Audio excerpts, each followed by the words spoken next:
உதடுக்குள் பொத்தி வைத்தேன் நானும் பொத்தி வைத்த தித்தின் வயிறு கொண்டால் என்ன முத்தமிட்டு சக்கரையில் வந்தால் என்ன தினமும் தினமும் வரலாமா தவணை முறையில் தரலாமா சொல்லடி சொல் பப்படி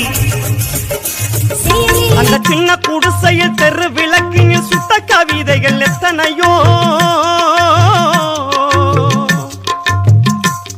நான் பட்ட அனுபவம் கற்பனையோ திண்ணையின் வாசலில் தென்றலாய் நானும் ஓடி ஒளிந்தது மாயையோ திண்ணையின் வாசலில் தென்றலாய் நானும் ஓடி ஒளிந்தது மாயையோ என்னில் உயிராய் கண்ணில் மணியாய் ஒன்றி கலந்ததும் பொய்யோ என்னில் உயிராய் கண்ணில் மணியாய் ஒன்றி கல